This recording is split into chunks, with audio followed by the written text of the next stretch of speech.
Hey, do you hear dogs in the background barking? Well, then you know it's time for Litvak Leadership Live. And my dogs are saying, where is he? We're in the studio today with the one, the only Darrell Amy, and we're going to talk about the revenue growth engine. Hey, Darrell, how are you? I'm fantastic, Sean. It's great to be here today. The dogs are barking, and we're going to have a great time. We are going to have a fantastic time. So I see you've got all your book stuff up in the background. I love the product placement here. Let's go straight to that. So let's talk about the book first. Yeah, thank you. Well, you know what? Here's the deal, and this is really where we're going with this conversation. I'm passionate about helping great leaders and their organizations grow. And here's the deal: when growth happens, good things happen. And I'm talking about leaders of organizations that have a good purpose, that take great care of their employees, and that also have an impact in the world. And so businesses like that, companies like that, leaders like that need to grow. And the more that we grow revenue, the more impact we're going to have. So with all of that in mind, I was actually on a sabbatical. I do those every 90 days. And I was going, what do I do now? I'd spent my whole career in sales development, and also 18 years ago, started a marketing agency. So I'd been squarely in the world of sales and sales development, had the privilege of working with some incredible organizations all the way up to global Fortune 500 organizations, developing and rolling out sales training programs. Had incredible time working in this whole adventure of digital marketing over the last 18 years. And I was at that moment, Sean, of going, well, what am I going to do now? What am I going to do now? And so the idea behind all that was, I can continue growing my business, or I could help other businesses, great businesses, grow revenue. And so that's where all of this came from. It was out of that desire, actually, a big, hairy, audacious goal, and we all need those. A big, hairy, audacious goal is saying, what if I could help 10,000 great businesses double their revenue? Wow. And, if we were able to do that, not if, when we're able to do that, we're actually going to be able to, I believe, affect over $10 billion in net new nonprofit giving. And to me, that is where, that's what gets me fired up. And that's what led me, Sean, to sit down and work on this model that I've been building over the last 18 years to help companies not just talk about growing revenue, but actually get it done. So I want to talk about the very first thing you said, and then I want to talk about the revenue growth. You go on a sabbatical every 90 days. What does that look like? Well, actually, I was just reflecting on this earlier this year, today. I was talking with Dave Sanderson. He's a friend of ours, and he was the last guy off the plane that crashed into the Hudson River, Sully's plane. So he was talking about his moment of solitude, and how solitude is the furnace for greatness. And it was about 10 years ago this month, maybe even almost 10 years ago today, I was at a business leadership conference at my church, and the guy speaking, fantastic guy named Steve Doolin. I don't remember much about what he said, but I remember this. He said, I take a sabbatical every 90 days. I get off the grid for 3 days, and I've done it, and so I was like, that guy's nuts, but that's a really good idea. So I just, I said, you know what? I think this would be a great way to bring some clarity into my life. So 10 years ago, I started the practice of getting off the grid for 3 days every 90 days. And I know all the questions, start popping up going, how I couldn't do that. Well, no one can do that. It's impossible, right? Yeah. Like, all of us are incredibly busy. I get way overscheduled in speaking and consulting and all the different things I get to do. It's totally impossible for me to get away for 90 days, but 3 days. I'm sorry, 3 days every 90 days. And that's the next one. I'm working on that. That's a whole other conversation. But I started doing that 10 years ago this month, and it has radically changed my life, because what happens is, I mean, here's the reality. I get up in the morning. I hope I have a pretty good morning routine to refocus myself on what's important. But the reality is, the day starts, the emails start, the phone calls, the back-to-back Zoom meetings. And, and then you get to the end of that and you do it again and again. And hopefully you're making an impact. But the reality is, when do we ever have a time to stop and think, to reflect, to pray, and all of that? So I've discovered as a business leader that it's actually become imperative for me to do that. And the things that have come out of the revenue growth engine is just one of many great things that have come out of those moments, off the grid, away from email, disconnected from, all the stuff. I tell people I'm going to be back in 3 days. You'll still be there. The problem or opportunities will still be there in 3 days. And, I get away, and it's been amazingly life-changing. It's been incredible. So, no social media. That's easy, I think. Right. No email. No email. You leave your phone on so you can talk. Well, I don't talk to anyone on my phone either. I don't answer phone calls. Change my voicemail, change my out of office. The only person that can get a hold of me is my wife, and that's it. Okay. Wow. I'll tell you what. So when you go and I know, just from our conversations, we have a lot in common. I mean, I'm a hard charging, get it done. Let's, ready, fire, aim. Let's go, and by the way, for the ready, fire, aim people that go, you ready, fire, aim? Yes, I have I fire guided missiles. So we steer them while they're in motion. But the reality is, we need this. We need this. Our world's insane. We weren't designed. I don't believe we were designed for the level of pace that we run. I don't know that we have our way around that per se as business people. So for me, that 90 days and, it doesn't matter where I go camping. Sometimes I go hiking. I've gone canoeing. If it's cold, I rent a cabin. If it's hot, I rent somewhere with air conditioning. Doesn't matter. The point is off the grid. And the first 24 hours, by the way, Sean, the first 24 hours, I feel like I'm going to lose my mind, right? Because so you go alone. You're like on sabbatical alone. No wife. Oh, yeah.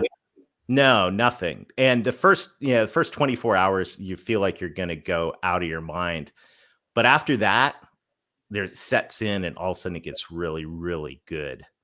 And then by the end of it, there's a moment when you have to turn your phone back on. That's usually, when you're headed back home. And I got to say, I'm just like, I'll take another hour before I turn my phone back on, because, you're in that zone of clarity and connection. And I think for those of us who want to have an impact, and I know that's the listeners to this live stream, we want to make a difference. We don't want to just make $1. We want to make a difference. So the reality is we've got to be connected to our purpose.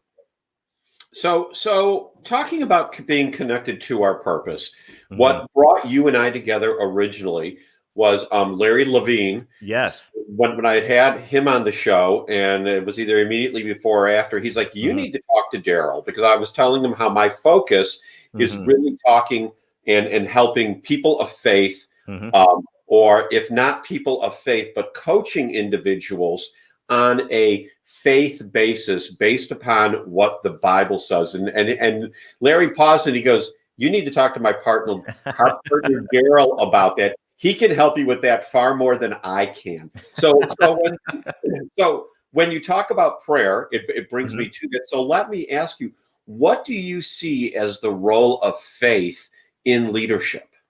Oh, wow.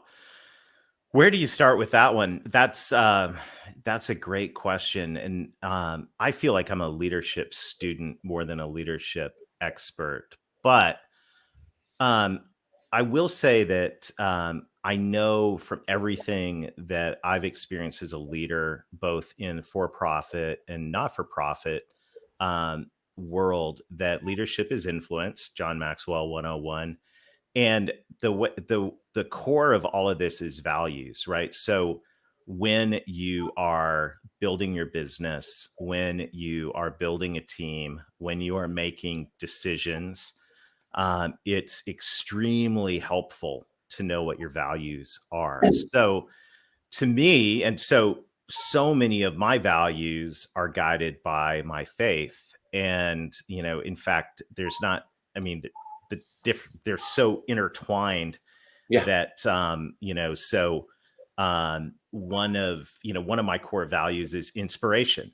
And I'm a bit of a marketing nerd and an alliteration fanatic. So all my core values start with the same letter. I know it's true, but inspiration. So, to me, I'm led and fueled by the Holy Spirit and that empowers me to inspire others with vision. So Right. that's a core value of mine. So when I have an opportunity, I look at an opportunity or a decision and do my best to align it and go, does it work with these values? If it does, all in. If it doesn't, let's not do that. And I think this is the biggest dilemma of leadership, especially right now when the world is, a click away. There are so many opportunities. The challenge is not finding opportunities. The challenge is knowing which ones to say yes to and which ones to pass up. So, and this goes to growing your business. This goes to all kinds of decisions that you have to make as an entrepreneur and business leader, or a nonprofit leader for that matter.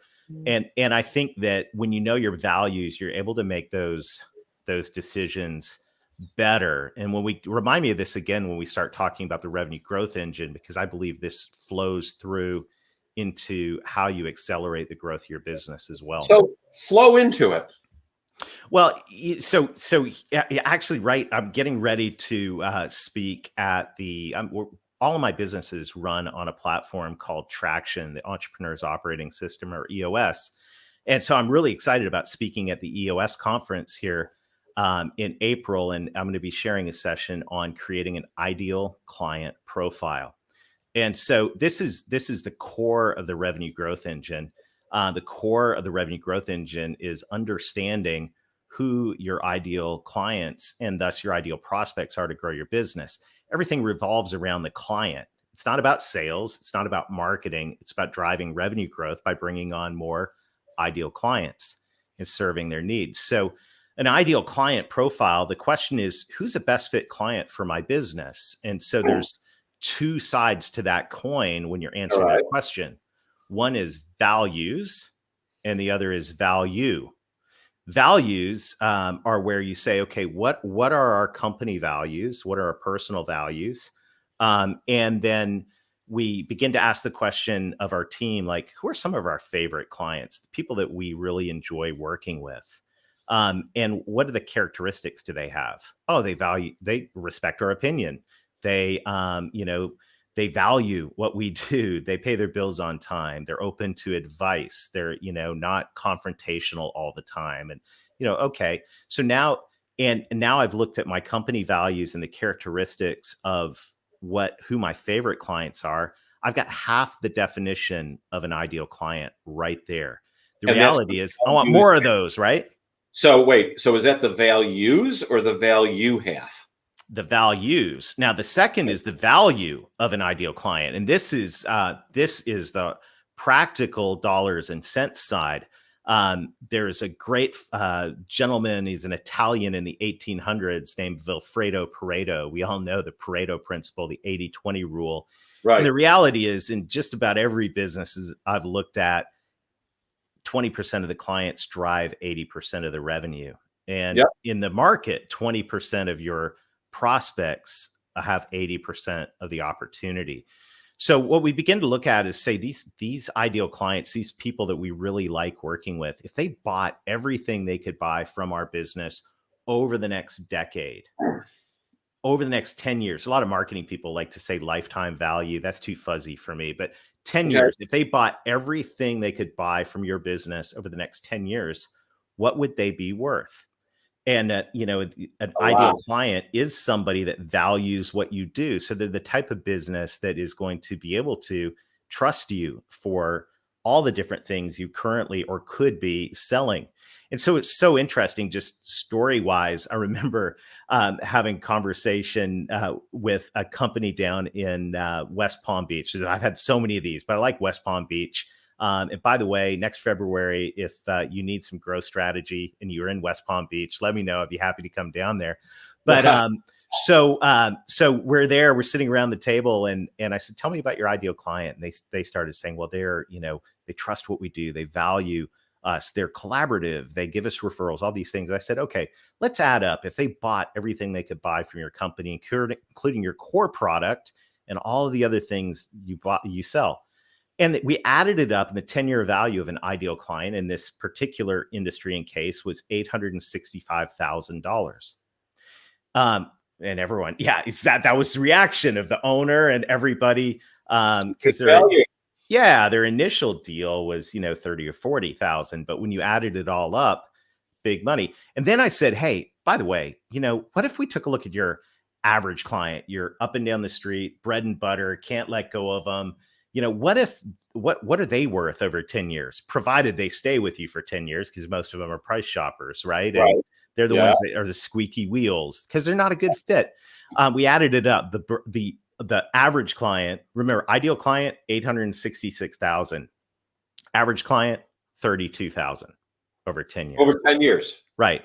So you look at that and you say, and that's if they stay 10 years, because there's always going to be a category of the market that's price shopping and grouchy and never feeling like so. So they looked at the marketplace, and this first of all, if you want to accelerate the growth of your business, understand who your ideal clients are. Put in processes to cross-sell everything that you offer to those ideal clients. So as Jay Abraham says, they can get the best and highest value from your business. And then look at your marketplace when it comes to net new business and go, who are the ideal prospects? This particular company was in South Florida, kind of the Miami, West Palm Beach area. There were 90,000 businesses in that marketplace that could theoretically take advantage of this business's services.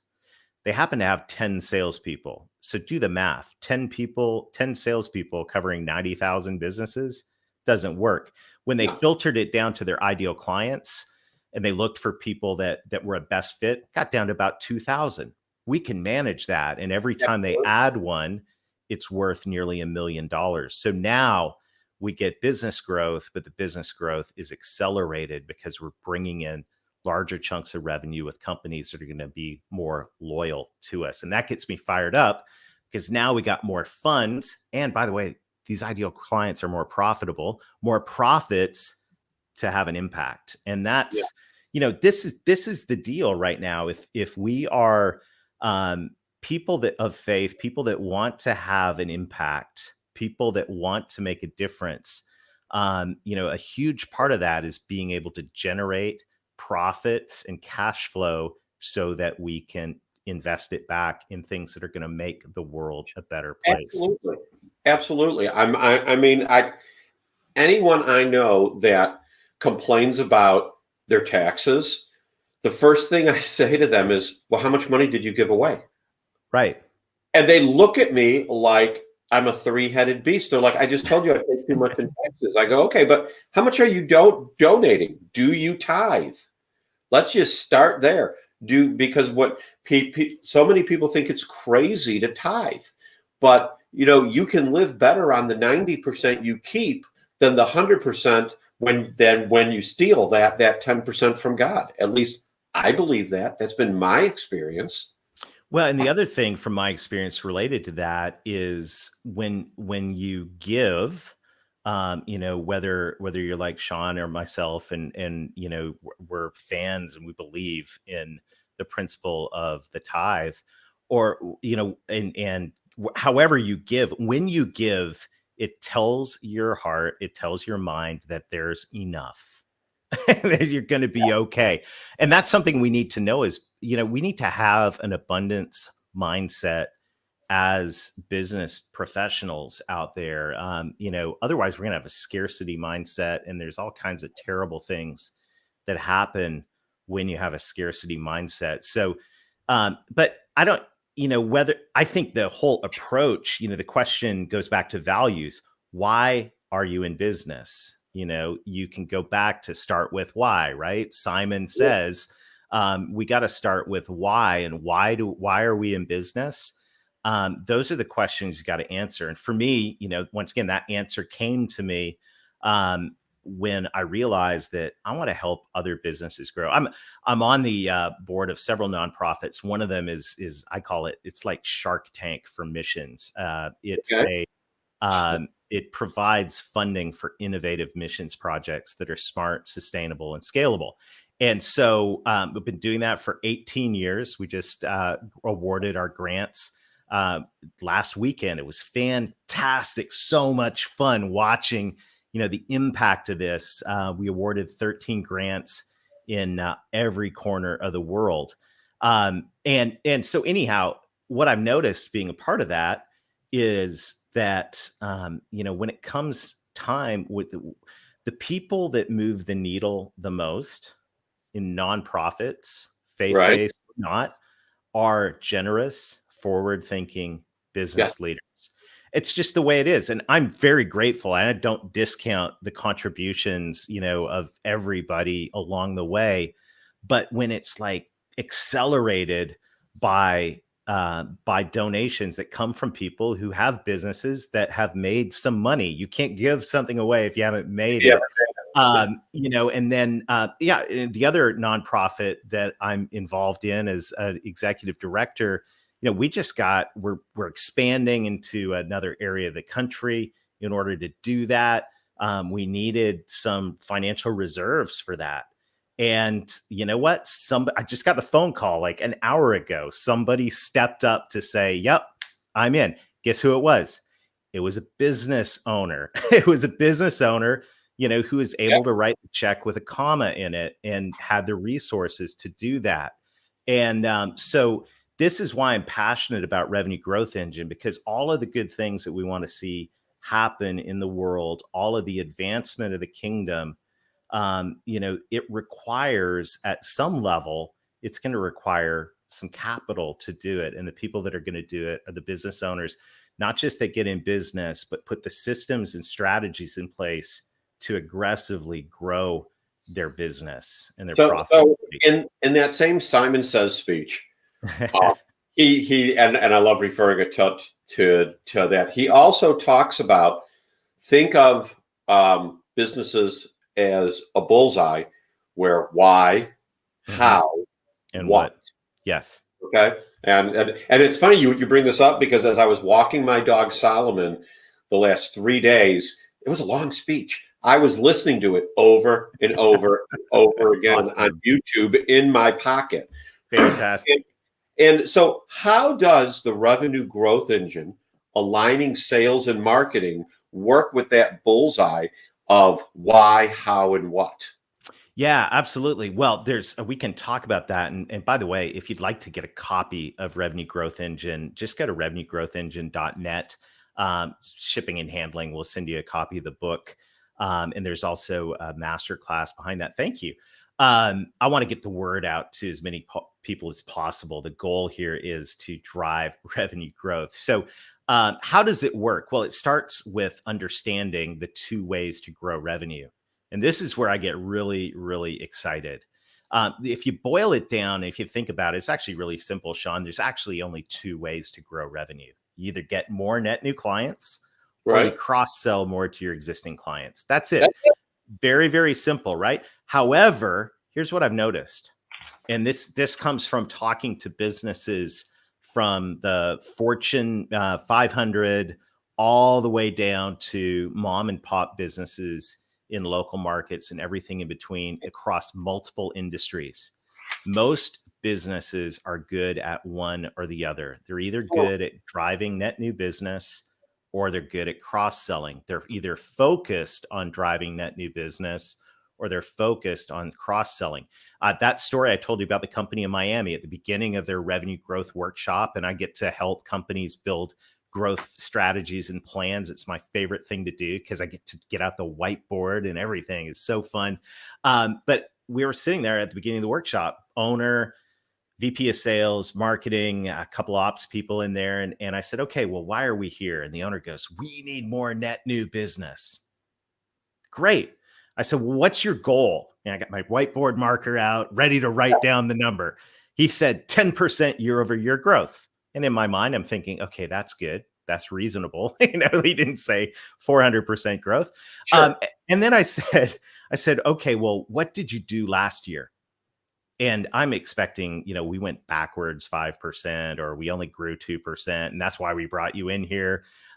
He said, we did 9.8% growth last year in net new business. And I started laughing and I was like, well, why am I here? and we all went around there. I said, you guys should get a trophy for that. Maybe you should write a book on how to grow net new business. Congratulations. Right. But they were focused on that. And then I asked about the other part of the revenue growth engine. I said, how are you doing at cross-selling?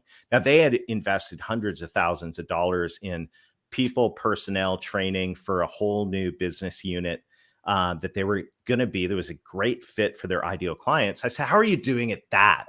And everyone looked down at the table. Right. And, the owner's like, oh my gosh, we're just pouring money into this. This is a train wreck. So I said, well, what if we did this? What if you continued 10% year over year growth in net new? And what if simultaneously you put the systems and processes in place to drive additional revenue in your current clients, and we could get that revenue per client up by 10% year over year? What would happen? And actually, when you go to revenuegrowthengine.net or you text the word revenue to 21,000, that's revenue to 21,000, you can get access to a spreadsheet. Now, I know you get, this is an exciting spreadsheet though. This is a simple spreadsheet where you plug in two numbers and you begin to see what's possible if you do modest growth in both at the same time, 10, 12% year over year. You'll double your revenue in just over 36 months organically. Double 36 months, which wow. Going back to our early conversation, double revenue, double impact, right? Now you've got more people on your team that you can influence positively. Now you've got more profits that you can invest into good things, right? And I mean, this isn't rocket science. This is simple math. But if you get net new and cross-sell going at the same time, you're going to experience exponential revenue growth. And I would say you're going to experience exponential impact. So when you're selling a service, and I guess it depends on the service and the various services, but if you're a single service, how do you increase it 10% year over year?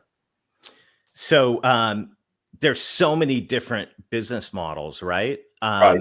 So when you're selling a service, well, what could you add to that service? What other complementary service could you add on? Could you partner with somebody? Could you could you enhance your service in such a way that it's more valuable and you ask more money for it? I mean, there's all number of different ways to be able to increase the value that you provide to your clients. The example that I was referring to earlier was a technology company, and they were selling technology into businesses. So they were selling devices for print and scan and all that, but they could sell phone systems. They could sell mailing equipment. They could sell IT service. They were all related. So I think the question you have to ask, whatever your business you're in, whether you're in a technology business, you're selling janitorial supplies, your accounting service, what are other things? You go back, this is the next part of the revenue growth engine. Okay. Is you go, what do my clients actually buy from me? This is a really, really important question. And I have a prop here. I got to pull out. Okay. But I love telling this. I have an answer for that. And I'm sure it is not the thing you're selling. Yeah, so I love this is one of my favorite stories. This here, if you're watching live, is an 1/8 inch electric drill bit. Okay. And you go, Darrell, why are you bringing a drill bit into our conversation? Well, first of all, if I'm not helping companies grow revenue or working in the nonprofits, I like to build things. I grew up in a construction family, so actually I have a lot of these. But Theodore Levitt was the father of modern marketing. Theodore Levitt was a Harvard Business School professor, and he used to walk into his marketing class on day one, and he would hold up not this exact drill bit, but one pretty much like this. And he would say, hey, nobody in the history of Lowe's, Home Depot, insert hardware store here ever went to buy a drill bit. They went to buy what? A The drill. hole. Well, I hope you got the drill too. Oh, They actually didn't go to buy the drill either, although I have a number of those. But they went to buy the hole, and it's actually funny. Seth Godin, one of my favorite marketing authors, would say, "Well, actually, Darrell, they weren't actually drilling there to get the hole. They needed to hang something on the wall so they would look good to their friends, right? When they came in their office." And then Donald Miller, our good friend at Story Brand, would say, hey, you know what? We're all descended from cavemen where we could be eaten by a tiger at any time. And if we're not in community, we might die. So you better hang that thing on the wall in your office so you can make some friends. And, here's the point. You went to the store, you didn't go to buy a drill bit. Whether you went to buy a hole, whether you went to hang something on the wall to look good for your friends, or whether you went to avoid being eaten by a tiger, the point is you didn't go for the drill bit. And this is what we got to remember, whether we're in, once again, janitorial services or accounting firm or tech services, or you run a car detailing shop. It really doesn't matter. The point of this whole thing is buyers don't buy your products and services. What they buy is the outcomes those products and services deliver. So when you understand who your ideal client is, then the next question you have to ask is, what are the outcomes that they want? What are the business goals they have? And what are the challenges they have? Because that's what we need to talk about. And right now, as we're recording this in March of 2021, we're celebrating, and I use that term loosely, the 1-year anniversary of the pandemic. When the pandemic happened, most people's goal outcomes changed, the desired outcomes. So, for example, Gartner surveyed companies before the pandemic. They said, we want scalability, we want efficiency, we want to, be able to grow. And after the pandemic, those same companies said, we want redundancy, we want resiliency, we want to enable remote work. Now, interesting, they were still buying the same thing, right? They were still buying the same products, but they were doing it for different reasons. And the people that win are the companies that message to the outcomes their buyers want. So here's why this is so important right now, Sean. I'm getting fired up about this, but I can tell. Yeah, I mean, this is so critical. We're about to turn the corner. Fingers crossed that we're going to turn the corner into a post-pandemic world. Well, guess what's about to happen again? The outcomes are about to change that your buyers want. So what we need to do as business leaders, marketers, and salespeople is we need to be in touch. We need to be talking to our clients and listening to what do they really want right now. It's not the drill bit. It's not your product. They want the outcomes. So when we understand the outcomes, then we can shift our message, what our marketing says, what our salespeople are saying, and then we can capitalize on the opportunity, because there will be opportunity. So this is a really, really critical thing to do right now. If you want to turbocharge your growth engine, if you want to capitalize on what a lot of people believe is going to be a double-digit GDP growth here, in the next year or two, make sure that you adjust the outcomes that you're talking about in your sales and marketing materials. That is tremendous. And shockingly, we've gone 34 minutes on a 30-minute show. Oh no, we're going to get yanked off the show. Here comes the cane. We've gone 34 minutes already, and we have talked on a fingernail of the topic that we were going to hit. So we're at and it's been tremendous. And quite frankly, I know we're going to do this again because there is so much that we can talk about. At least I hope you'll do it again. I'd love to. And but here's the deal. We're in the last 2 minutes of the show now. I want you to address the audience that's either live or on replay and tell them how to focus on outcome when they're so focused on what they're doing. Talk to your clients. Go to those ideal clients. Earlier, I said, who are your best and favorite clients? Go to them, take them to lunch, take them to a virtual cup of coffee, whatever that looks like for you. And just go, hey, I'm really curious what's going on in your business today. What challenges are you facing? If it's a business that you sell to, if it's individuals, just questions, open-ended. What challenges are you facing? What are you most excited about? What are you most concerned about? Where do you see things headed? And just listen. And what they will do is they will actually give you the exact words to say. I mean, it's actually marketing is so simple. We say all this corporate buzzword stuff. Stop it. Go to your clients, ask them what's going on, listen, and they will tell you. That's awesome. That is fantastic. I hope everyone heard that. If not, rewind this, get to the point, and listen to that again. Darrell, thank you so much for being my guest today on Litvak Leadership Live. You're a wealth of information. We will have you on again. Don't go away because I want to talk about a date before we hang up today. Everyone else will be back tomorrow. And hey, we got a real unique show tomorrow. And it's about relationships with a relationship expert from the UK. Now, what do relationships have to do with business? Well, tune in tomorrow and you'll find out. Have a great